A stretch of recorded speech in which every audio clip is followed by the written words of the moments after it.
didn't know what to do anymore, so I just snapped. See, I grab his head, boom, pull the bolt back. I'm thinking, how fast am I gonna run? I was like, if anyone in that house deserved it, I did. He just dropped, and I heard blood just pouring out of his head. He's assaulted me before. He's done so many different things wrong to me. My grandma looks over, and she's like, what's going on? Boom. Hey, this is an emergency.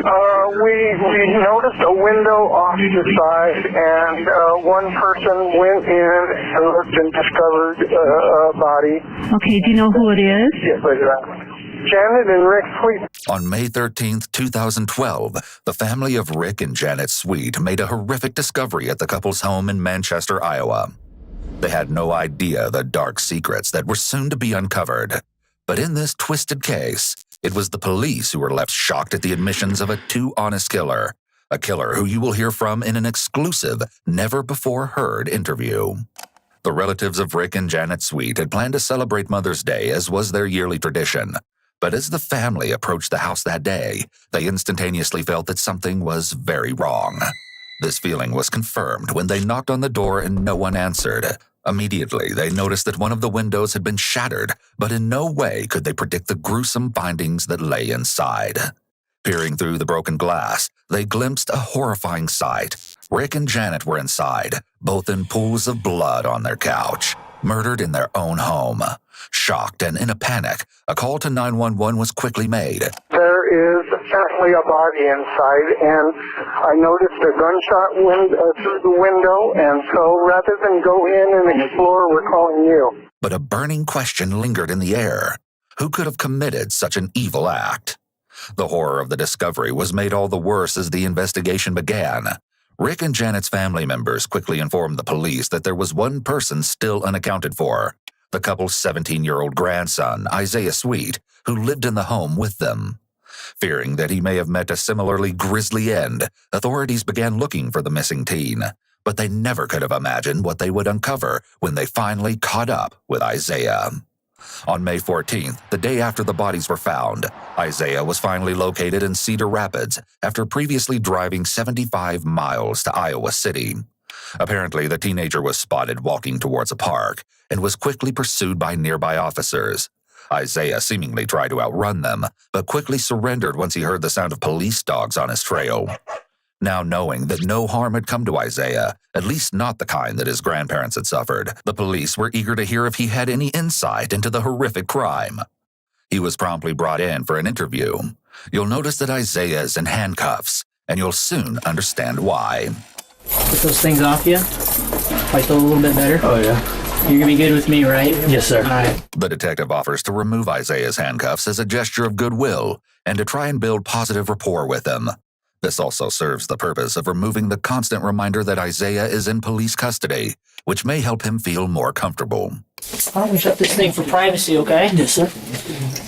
Grab some of that food, okay, Isaiah? Isaiah, since we haven't officially met, hey, my name's Scott Rieger. Okay, I'm an agent with the Iowa DCI. I'm a police officer. I don't look like it, but I figured this was a little bit more comfortable for me. So After this, is there any way I can go to the hospital for this? I cut it open on a rusty fence, and Absolutely. I'm pretty sure Absolutely. I'm worried about tetanus. yeah, no, absolutely. Isaiah isn't being interviewed in a typical interrogation room, but instead is in what appears to be the detective's office. This isn't ideal, as there are numerous distractions that will be a constant reminder of where he is. I'm going to show you this here. This is called a statement of rights and an acknowledgement of a waiver, okay? Right to remain silent. Anything I say can and will be used against me in a court of law. Right to an attorney if I cannot afford one will be appointed to me. You've got those things down already, Yes, sir. don't you? Okay, let me read these to you. Is that all right? All All right. Isaiah may be trying to show off or appear smart by reciting his Miranda rights. However, all he's done is prove that he's quite familiar with the criminal justice process, possibly due to past encounters with police. Regardless, it's the detective who must read Isaiah his Miranda rights, and he agrees to continue talking without a lawyer being present. Oh, yeah. Go ahead. Now down. When was the last time you had something to eat? 4 days ago. You haven't eaten anything in 4 days? Right. And we got more food, so if you wallow that stuff down, you want to keep going, we've got more food, we can keep it coming. Damn, you guys make me feel like I Right? didn't do anything wrong. Why do you say that? Well, let's put it like this. I'm not going to be lying to you guys about anything you ask me. I appreciate that. No problem. Okay? Isaiah appears to be taken off guard by the warm treatment from the detective, especially when it comes to being offered additional food. This puts the detective in a very good position, and Isaiah may be more inclined to give him the information he wants to continue to receive this kind of treatment. They're not going to take this from me, are they? What is it? This is a real Rolex. Okay, where'd you get that from? I found it in a hopeless tent. Down there? Yeah, in CR. Okay, we'll just keep it up there and we'll probably deal with that later. Cops, there was like 4 or 5 cops. In Cambridge? Yep, Okay. looking for me. Okay. And one of them came up to me, started talking to me, asked if I knew where I was. And I was like, no. So he didn't recognize you Yeah, I at was all? like, no, I don't even know where he's at. Like, I had my hair back to here. Now, what would have been one of the reasons you were pulling your hair back? Trying to not be seen. Yeah. Yeah. Yeah, absolutely. At first, he was asking if I saw the other cops, so I was like, nope. And then he was like, do you know who Isaiah Sweet is? And I was like, no idea. Not a clue who that is. What are you thinking the whole time he's asking that? I'm thinking, how fast am I going to run? As soon as he walks away from me. What I want you to do right now is just kind of relax, go ahead, eat your food, kind of mount down. Like I said, I want to kind of start and kind of walk back through some things first. All right. Okay? More than anything, I want to know what the brought me to what I did, what's wrong with me. Sure. Then, I'm about to start bawling. Okay. Hey, Isaiah, if you cry, that's totally fine, man. I respect that, okay? I want to go back so bad. How come? Because I loved them so much, and they didn't deserve that. How come they didn't deserve it? If anyone in that house deserved it, I did. More than anyone. You take your time, brother. They raised me since I was 4, and I would fade them with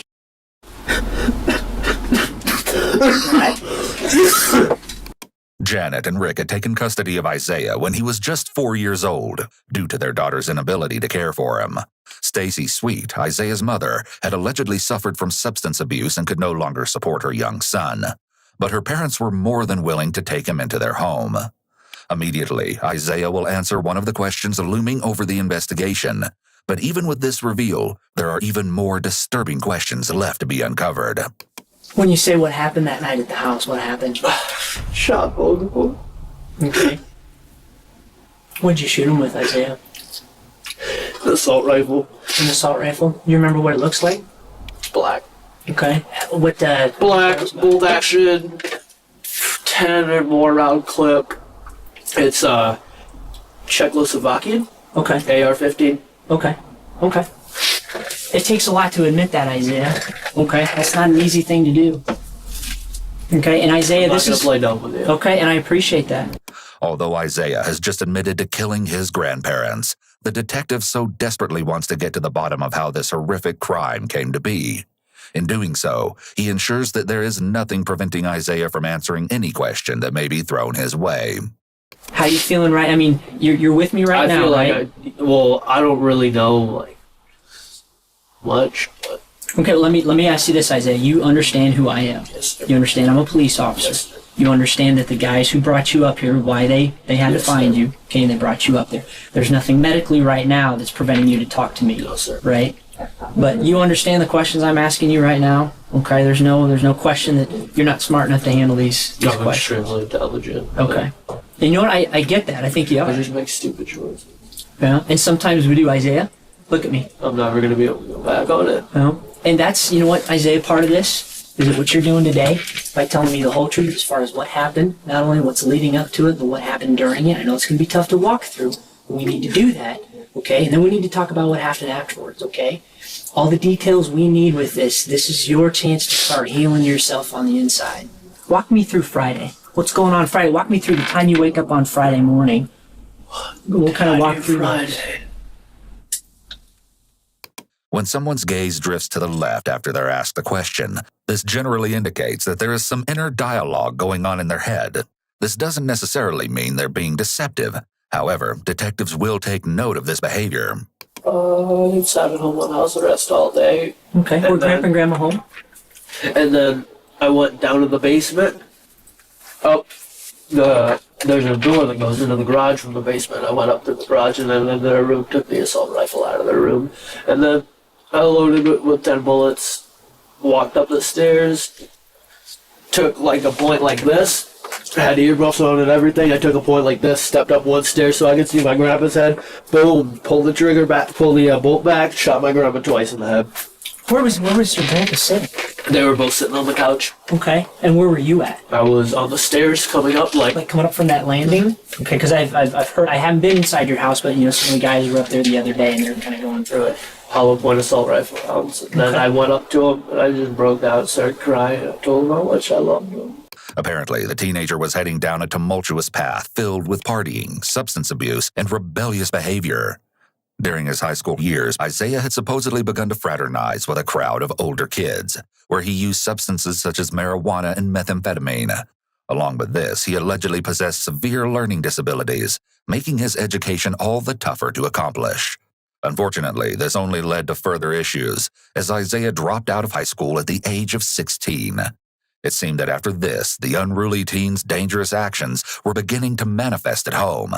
During the course of the last year leading up to the horrendous crime, Janet and Rick had called the police 18 separate times on account of Isaiah's unpredictable nature.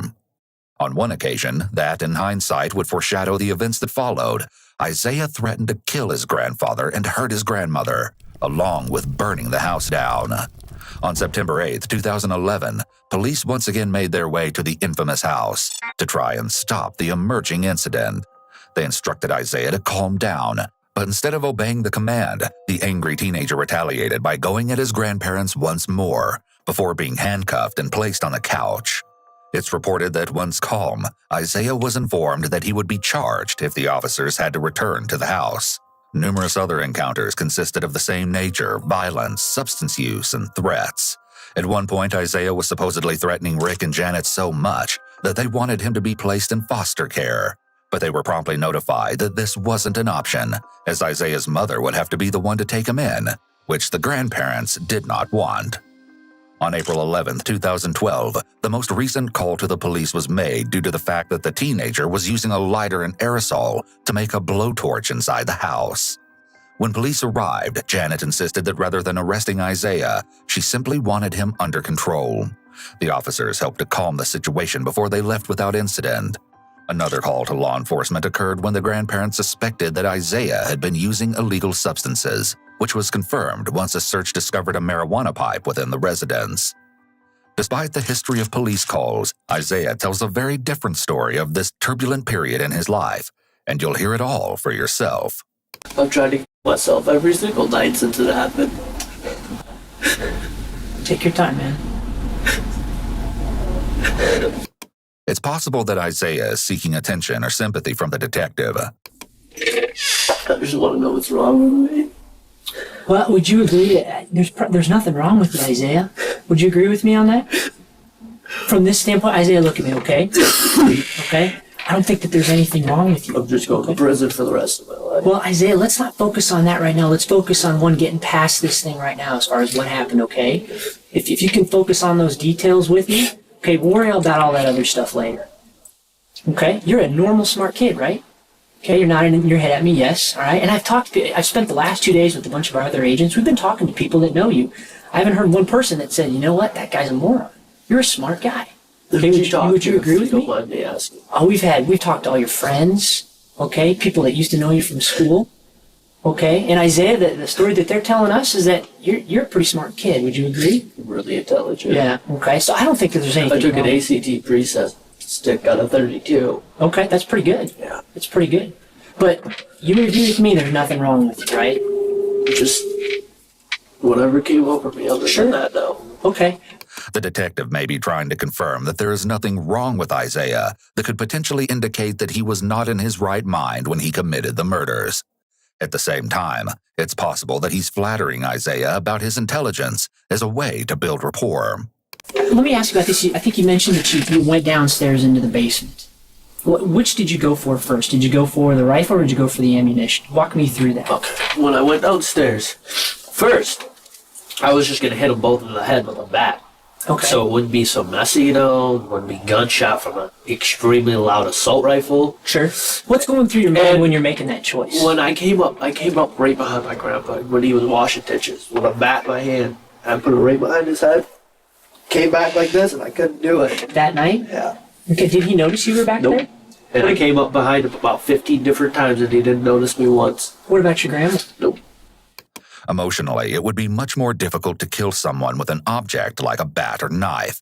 It would most likely take numerous strikes to actually kill the victim, so the perpetrator would see their facial expressions and reactions as they were attacked. This may have been part of the reason why Isaiah chose a murder weapon that would almost guarantee a quick finish. It also creates physical distance between the perpetrator and the victim, making it easier to carry out the act. Okay. Where was Grandma at? She was out in the room. What was she doing? She was sleeping. Okay. The gunshot woke her up. Okay. The gunshot when you shot your grandpa? She didn't know what to do. She looked over at her husband. His brain was hanging out of his head. Like, I'm not even being exaggerative at all. Sure, and I wasn't up there. Like, this whole part of his head right here was gone. And then my grandma's right here, all that was gone. Okay. Did when you, and we're kind of getting away from that. I know we're going to do that. Okay. Go ahead and take a bite of your sandwich. That'll kind of help calm you down a little bit too. When you went down to go you went and got the ammo first, right? Or you went and got the gun. Okay, this was after I had beat out with the bat. Okay. Got the assault rifle, brought it down in the basement, got in the ammo box into the basement. There's over 30,000 rounds for that assault rifle in there. Does he keep his ammo down there? So you knew his ammunition was downstairs. Yep. Okay. Does he keep it under lock and key or? Nope. Okay. So you knew that you had free access to it. Okay. And so what did you do next? Got the hollow point rounds because I knew they'd do the most damage. When asked by the detective why he chose the hollow points, Isaiah states that he didn't want his grandparents to go through any pain, indicating that he didn't intend to injure or maim them, but in fact clearly wanted them to die. So you knew that the solid ones, they might have lived through those. Yep. Okay. And you didn't want that. Yeah. But what shot my grandpa, he just dropped. And I heard blood just pouring out of his head. My grandma looks over and she's like, "What's going on?" Boom. Shot right there, grazed her head, and she was still moving. So I shot her right here through her head. How close were you, Isaiah? I could have made a shot from 300 yards. I'm an amazing shot, but I was probably like 10, 15 feet away.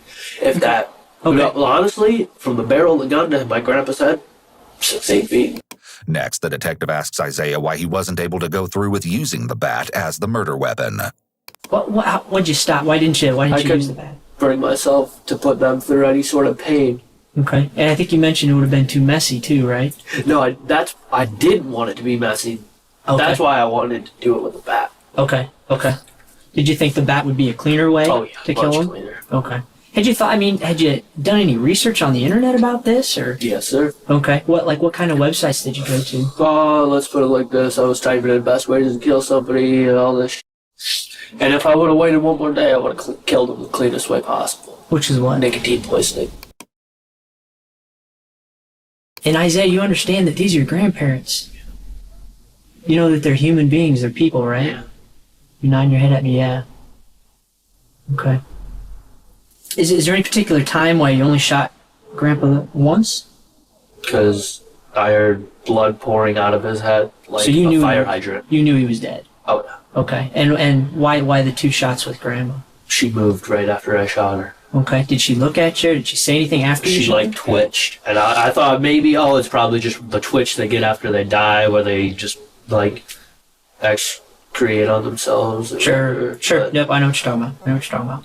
I just wanted to make sure, because she was the only one that I actually cared about. Okay.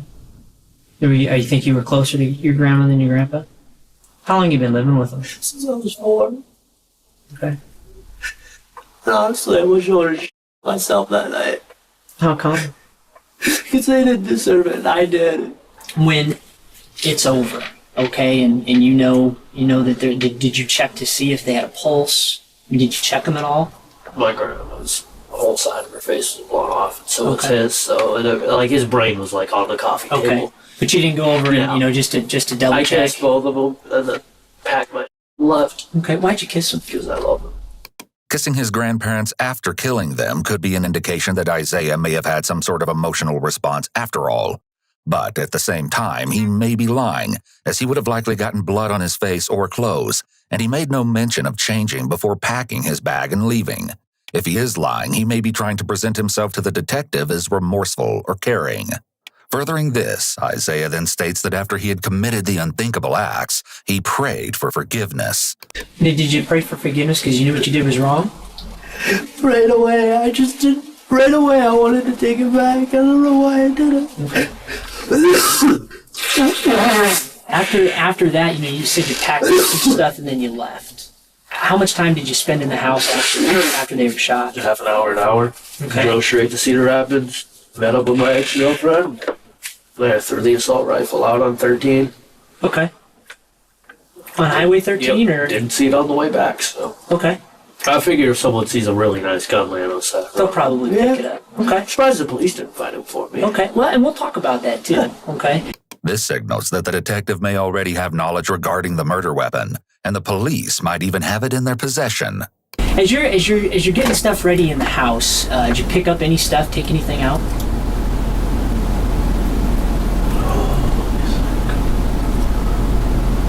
This is the first time that there is a long pause prior to Isaiah responding. Long pauses are often associated with deception, especially if it's not typical of the person's speech patterns. When he finally gathers his thoughts, Isaiah states that he took his TV, knives, hydrocodone pills, and $9 from his grandparents after killing them. He goes on to describe what he did following the crime, which shockingly consisted of going to numerous parties with friends. Are you wearing the same clothes that you were wearing Friday night? Yes, sir. So these are the same clothes that Yes, sir. you shot Grandpa and my Grandma? clothes. That's in the impound. Okay. Well, are these the clothes that you were wearing when you shot your Grandpa and Grandma? Yes, sir. Okay. Is there any blood on them? From my finger. Okay. What happened to your finger? Oh, from that. But I mean from your Grandpa and Actually, I was wearing sweatpants and no shirt when I shot him. Grandma? Okay. Because I didn't want to get blood on these jeans or the shirt. Because they're nice jeans. There's no blood on anything. I made sure I didn't get any sort of DNA from either of them on me. Okay. This is a direct contradiction to his previous confession of kissing his grandparents after having shot them. If his claim of not wanting to get any blood or DNA on him is true, then he probably wouldn't have physically touched the victims. Where did the blood go when you shot him? Everywhere. Like, blood. Everywhere. Chunks of... Like, the house is massive. And there was, like, points where it's like, here's the couch. Mm-hmm. Hey, let's go to the kitchen 15 feet away, and there's a chunk of this big laying in there. Can you go look at it? Yeah. What did you think? I picked it up and I looked at it, and I could see it was from my grandma. Didn't that freak you out a little bit? Kinda? I was like, oh, well, I'm a psychotic murderer anyway, so it doesn't really matter. But you're not psychotic. I know you're not psychotic. People often think that any murderer is psychotic, when in actuality, psychotic refers to a specific set of symptoms which may or may not be present in a killer. Psychotic generally refers to psychosis, which involves someone losing touch with reality. A person with psychosis may have hallucinations or delusions and is unable to distinguish between real life and the world inside their head. Isaiah hasn't reported any symptoms of psychosis, and he appears to be well aware of what he did, both at the time of the murders and now.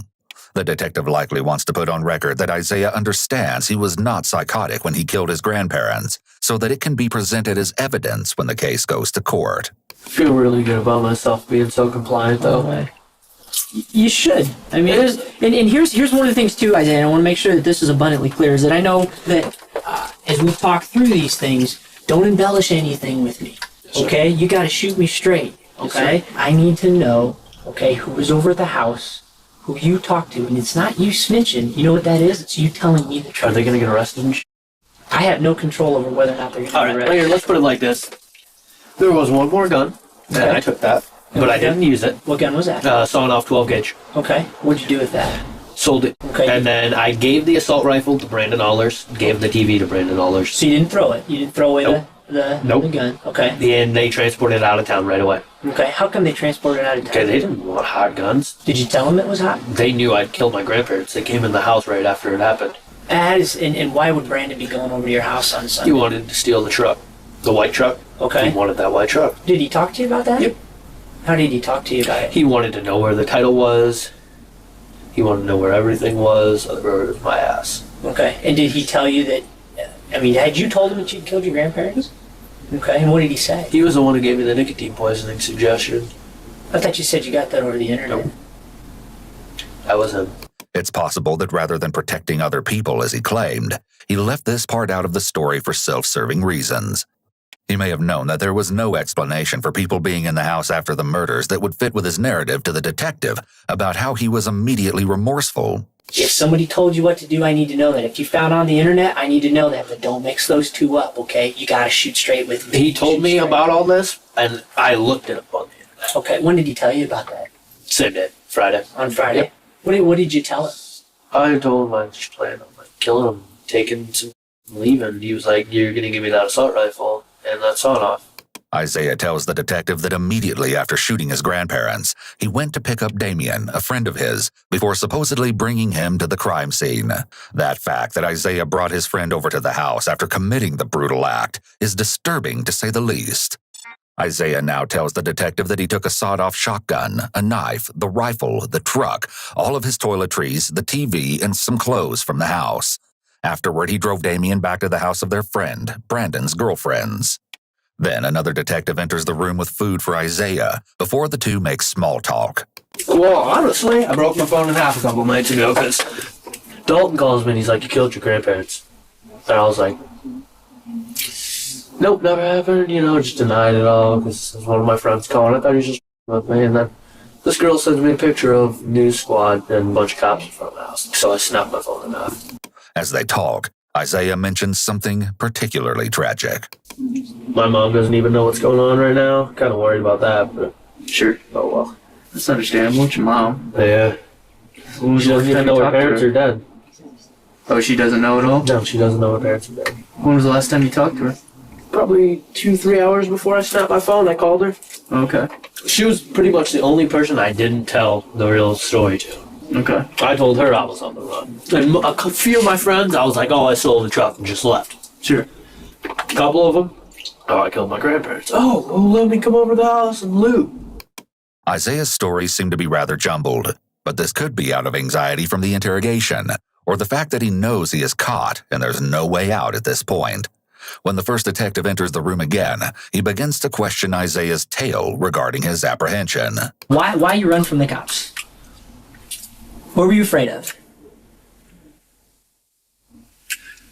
One of my friends in CR told me that they were going to handle me extremely roughly because I did what I did. Yeah. And I didn't want to get tased or... Sure. I just wanted to get shot.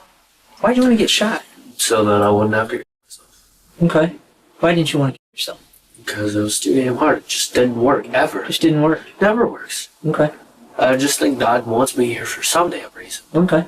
Why do you think then it was okay to shoot your grandparents but not yourself? I mean, that's a tough question to ask, right? Yeah. I know it's a sign. It wasn't okay. It wasn't okay, was it? However, his claim about wanting to get shot is incongruent with his behavior of coming forward with his hands up when he was surrounded by police. Isaiah may be once again looking for sympathy from the detective by saying that he wanted them to kill him. Despite Isaiah's confession of his actions before, during, and after the shootings, he still has yet to state exactly why he killed his grandparents. Did you look outside to see if any of the neighbors liked? Yeah. Okay, how come? Well, I mean, why'd you look outside? Because I wanted...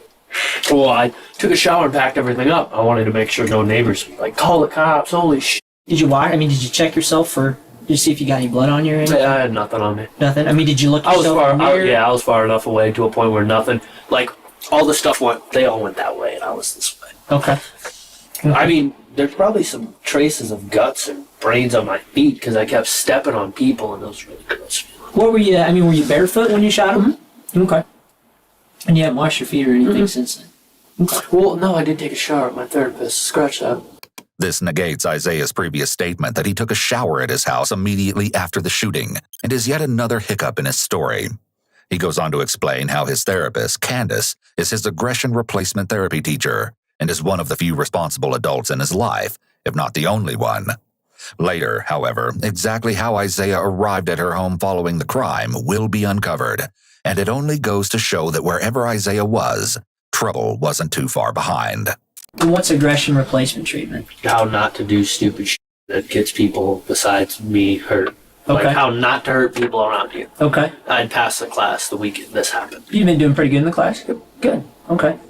Isaiah states that he took the rifle, 12-gauge shotgun, and TV to Brandon's apartment in Cambridge, where the friend was allegedly going to buy the guns. Supposedly, Isaiah was never compensated. As a result of Brandon's involvement, Isaiah has some concerns. I know they're probably going to be in jail for a while for this. Are they going to go to the same building as me? I have no idea. Because that's what I'm really, really worried about. I have no idea. I saw Brandon earlier. Really? Yeah, I told you we were talking to your friends. What'd you talk to them about? We were trying to find you. Where did they Trying to find say I out where was? you were at. They didn't know where you were at. So, did they know where you were at Oh, yeah. the whole time? Oh, yeah. I was in contact with them every single day. Okay. With what? My phone. The detective informs Isaiah that he is well aware that the teenager's cell phone had abruptly been shut off during the course of events on Sunday, May 13th. But he wants to hear from Isaiah just how that came to happen. One of my friends sent me a picture of the crime scene and told me I killed my grandparents, so I snapped my phone in half so they could trace it. Okay. I'm So not how a did stupid you? person. I know you're not. I know you're not. I'm a stupid. very smart criminal. You are. I've got a criminal mind. Okay. I do. This is likely a sign of narcissism, as Isaiah may see himself as superior and more clever than other people. And once again, the detective portrays a sense of admiration, which is likely to play into Isaiah's narcissism and keep him talking. Built that way. I've got an everything mind. So when you say you're talking to these guys, when you're kind of on the run, before you broke your phone, are you texting them? Are you communicating with them on Facebook? What are you doing? Texting, calling. Okay. You got any access to the internet on your phone? It was a flip phone. I was tweeting a storm up, though, and I think I updated my Facebook status a couple times through, you can text it to Facebook. Oh, okay. What were you updating on your Facebook? I don't know what it was on Facebook, but I know I was tweeting a bunch of random. This old black dude said that was really high, and I thought it was hilarious. Isaiah did in fact contact his friends following the murders, even confessing to one of them his additional crime of theft, texting a stolen Chevy Avalanche. Cham. His friend's response, a simple LOL, followed by Isaiah's chilling return, I'm nuts. Along with this, Isaiah began to post alarming statements on Twitter, starting on May 11th, the same day of the murders. Isaiah stated, no excuses, no apologies, followed by, I'm dying. But his next quote was even more horrifying, as it was posted around the same time as the violent shooting was committed. At 12:10 a.m. on Saturday, May 12th, he wrote, time to live my life. The detective switches gears by inquiring about Isaiah's run-in with law enforcement on the early morning of Sunday, May 13th. You'll recall that this was the day Rick and Janet's bodies were found, 2 days after they were shot. Apparently, Isaiah had been driving two girls around Iowa City in the previous hours, making several appearances at nearby parties. As the night was coming to a close, they stopped at the Fast Break convenience store located on Naples Avenue, and someone in the group allegedly tried to open the locked doors of the business, thereby issuing an alarm trigger. When police arrived, Isaiah and his passenger supposedly denied any involvement, but police would later claim they were indeed lying. Not only that, but Isaiah failed to provide a valid license, as his was previously suspended for an unknown reason. In an attempt to cooperate, the passengers allegedly notified the officers that Isaiah was hiding drugs in a duffel bag within the vehicle, along with a hunting knife. But Isaiah denied permission for law enforcement to search his truck, and instead told them that he had various drugs stashed away.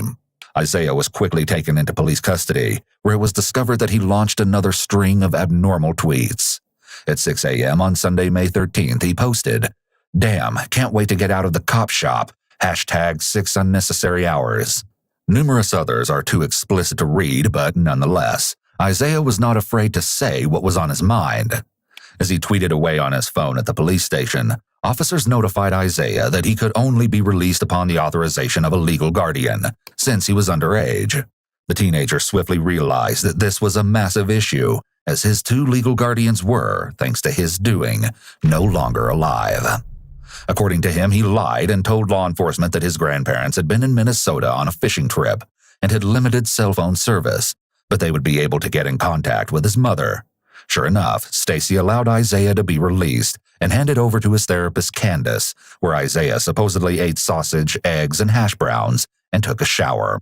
Not too long after his short-term stay at her house, Candace seemed to find a shocking object within her residence and thought that it may have belonged to her patient, Isaiah. Immediately, she contacted the local authorities without his knowledge. Let me ask you this, is we got a call from her today. Was there any reason that there was a .40 caliber round that was found up there? Mm-mm.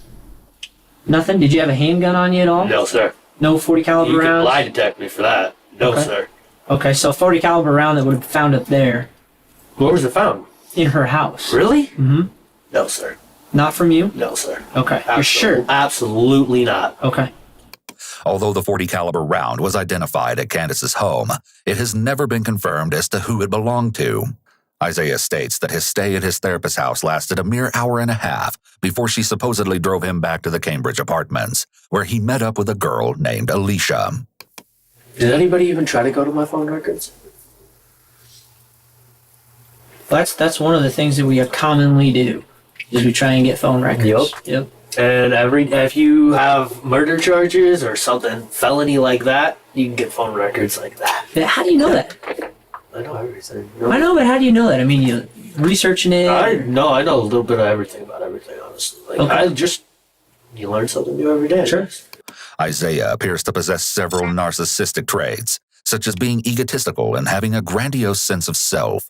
He views himself as a very smart criminal, which is incredibly ironic given that he was arrested so soon after the crime and is currently being interrogated. Let me look back at my notes here, make sure I'm not missing anything.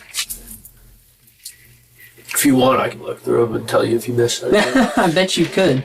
It's possible that Isaiah is once again implying that he thinks he's smarter than the detective and could more easily find any mistakes. He's also likely very curious about what the detective has been writing down about him, but of course, the detective does not allow this to happen. So who all do you think you've told about this? Brandon? He told everyone. Before or afterwards? I don't know when he started texting people, but Okay. I got so many goddamn phone calls about, oh, did you kill your grandparents? I heard you killed your grandparents. Get a little out of hand after a while. Oh, I started freaking out on people. When they took you into custody down there and they finally got you, did you say you were proud of what you did? It could be a red flag for deception that Isaiah's way of responding has changed from talking at a normal volume to suddenly shaking his head rapidly and responding quite softly. Okay, we heard that you said, hey, I'm proud of what I did and, I got what's coming to me. No, when I got out of the car is, I thanked them for apprehending me. Okay. And that they did their jobs right, and I thanked them for not tasing me or letting the dog eat me. Okay. Somebody told us that you'd... And not that this... Somebody must have heard me wrong. Okay. I actually did thank them and told them I respect them a lot for what they did. Okay, and did you say, hey, dude, I know and what I got told them coming. I deserve what I got coming to me. Okay. Thanked them for apprehending me. Because you understand what you did with your grandparents. Mm-hmm. Okay. There wasn't anybody else that did it. It was you. Yep. Right? There was nobody else in that house with you. Okay. The detective has been concealing a rather large piece of information that goes to show that the killer teen had not been completely honest so far. Essentially at the end of the day, and I was going to show you a picture of the gun. Would that be the gun? It's kind of a dark picture. Yes, it is. How'd you know? I know lots of things. Is that the gun that you used? Yes. Okay. You guys have this gun, don't you? Mm-hmm. How? You said earlier that you're pretty smart. We're pretty smart at what we do. Obviously. We do good work. Oh, you traced my phone calls and my text messages and figured out Brandon had it. We ended up with the gun. That's what counts. Okay. Prior to the shooting, Brandon had offered advice to Isaiah on how to use the rifle, which ultimately ended the lives of Janet and Rick. Additionally, the pair discussed other ways to kill the victims. The morning of May 13th, Isaiah told Brandon that he could break into his grandparents' home and take whatever he wanted. When Brandon arrived, he snuck into the home, but supposedly left in a hurry and didn't notify the local authorities as he was allegedly nervous about the situation. Brandon eventually sold the rifle to another friend, but the gun was turned over to the police once the bodies were discovered. Still, the question of why has yet to be answered, but as Isaiah reveals what drove him to commit the ultimate crime, he loses all control. I don't know what built up in me. I just had so much stress. Like what?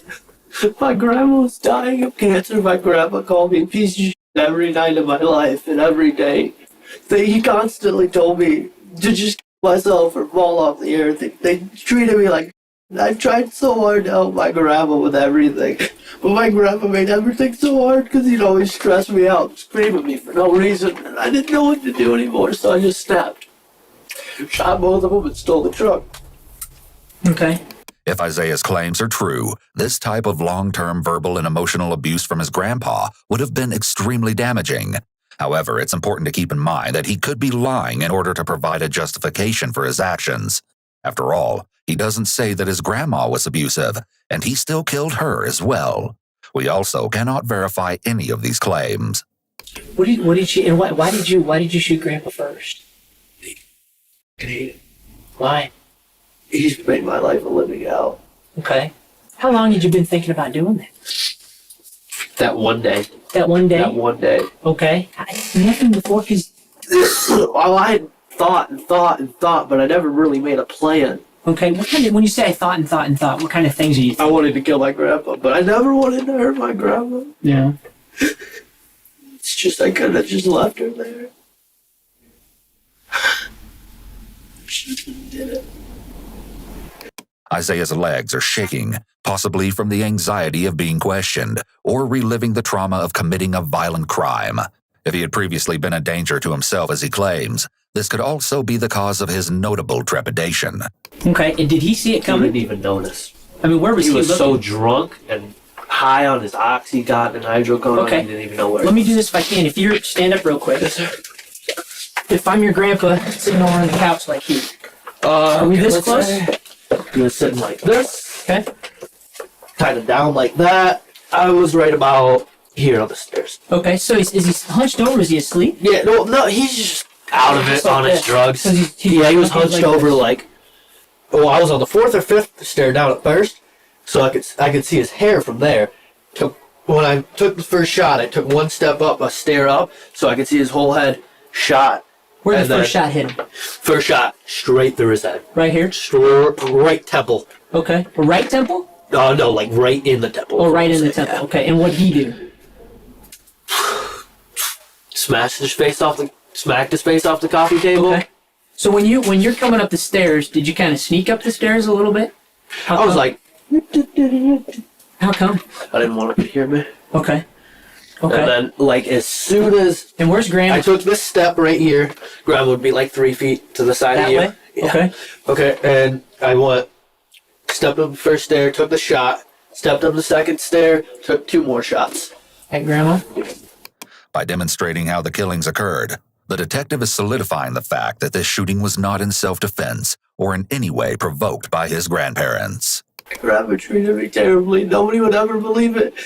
He's assaulted me before. He's done so many different things wrong to me. Okay. But he didn't do anything to you that night. And it's just, I could never report any of it. Because my grandma would always vouch for him and make me look like a bad one. Like, he'd smoke pot with me. And I'd tell it to the cops. And he'd just be like, nope, never happened. Notice that Isaiah's hands are palm up as he talks, which is known as the rogatory position. When someone holds their hands in this way, they may be pleading with the other person to believe what they're saying. The rogatory position indicates low confidence, so if someone makes a statement that they know for a fact is true, their body language should reflect high confidence. When I got busted for paraphernalia and when I got put on probation, that was his fight.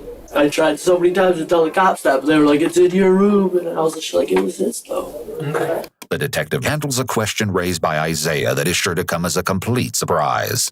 Has their funerals been held yet? No, I don't think they have, Isaiah. I don't know. I haven't heard. Would there be anything any about the way I'd be able funerals. to go to them? That I couldn't tell you. And I'll tell you, since you're shooting straight with me, I doubt it. Okay. I don't know. I don't make that call. Well, I don't want my family to kill me anyways. Okay. Although we are able to hear from Isaiah throughout the interrogation, he spoke with us in an exclusive, never-before-heard interview where he expanded on the alleged abuse and gave us a deeper look into what he now believes led to that fateful day. There wasn't any, in my head, there wasn't any make it to 18. I've gotten shot twice before I was 17. I didn't think I was going to be around that long. That wasn't a thought. I had no regard for my life whatsoever. Everything I did was so obviously a cry for help that it didn't make sense. And nothing good happened. Nobody tried to help, nothing. So in my head, I was like, all right, I'm on my own, so I'm just gonna, I don't know, like, what do I do? And then once I'm on house arrest, like, you can't even get away from the problem at this point. So how do you eliminate the problem? Don't get me wrong. I'm not saying that other people failing me throughout my life is the reason I did it. At the end of the day, I'm the reason I did it. I chose to do what I did. But a lot of things could have happened if I would have had options. Isaiah explains the alleged abuse that he endured at the hands of Rick and Janet. We had those kind of interactions where I'm like, hey, like they'd call the cops, and I'd be like, he literally just hit me, and I defended myself. What am I supposed to do? Or, like, he had a bunch of plants in the backyard, and they knew about it. And they were like, oh, that's just ditchweed. Just leave that alone. They just pulled the plants and left them alone. And there was a few occasions where I was like, okay, he assaulted me, like literally. And my grandma would be like, no, it didn't happen that way. He hit him first. And they'd be like, well, if you press charges, you're both going to go to jail because they both say that you did it first. And it's their word against yours. No one's going to listen to a dumb kid. Who cares about the kid, right? Doesn't matter if a 15-year-old's getting his ass kicked. That's irrelevant. His claims about his feelings toward his grandmother seem to be ever-changing. During this particular account, it seems he's placing at least some of the blame on her, which is in contrast to his statements during his interrogation. I wanted to kill my grandpa, but I never wanted to hurt my grandma. She was a mega enabler, and the verbal abuse and the emotional abuse was from her. She was the one that was doing a lot of the screaming, and like she'd always back him up. And like, great example, I attempted. I was like, all right, I'm just gonna leave. And she's like, I wish you would have just ended up yourself making it work. It would have been a lot easier on us. Like she'd say shit like that. Well, I don't want to just tell my story because it'll help me get out. Because obviously I know that. That's one of the first thoughts. But the first thought, the initial thought is this could help a lot of kids. Like if some kid that's 16 years old is getting his ass beat, hears me talk about it and how it feels to be alone, and it helps them, and they actually go and talk to somebody about it, then that's worth telling my story. That's worth reliving all the points. Like, the biggest thing I want to do with my life, I want to be an advocate for at-risk youth, because I feel like if somebody would have just talked to me and really understood what I was going through and been like, hey, I get that, like, but you're okay, like, you're not by yourself, I think that probably would have changed a lot, because the hardest part about it was feeling like I was alone. Today, Isaiah has seemingly found a new path, even accomplishing some rehabilitative programming, along with achieving his career readiness certificate. His co-conspirator, Brandon Allers, took a plea agreement to testify against Isaiah and was sentenced to 18 years in prison for his part in the horrific murders. This story doesn't end here, though. When police were finally able to search the grandparents' home, they allegedly found numerous internet searches on one of the computers, locating various methods on how to kill someone. In another sickening find, according to news sources, authorities supposedly uncovered inappropriate photos of children.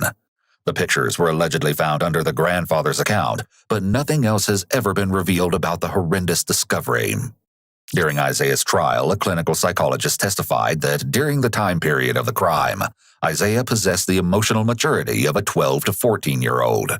But this did not stop the killer from facing the inevitable consequences. Initially, Isaiah was sentenced to life in prison without the possibility of parole, but in an unexpected turn of events, the judgment was overturned. After 4 years behind bars, Isaiah was resentenced to life in prison with a chance at parole, without a minimum incarceration time. This means that there is no telling when or if he will be released.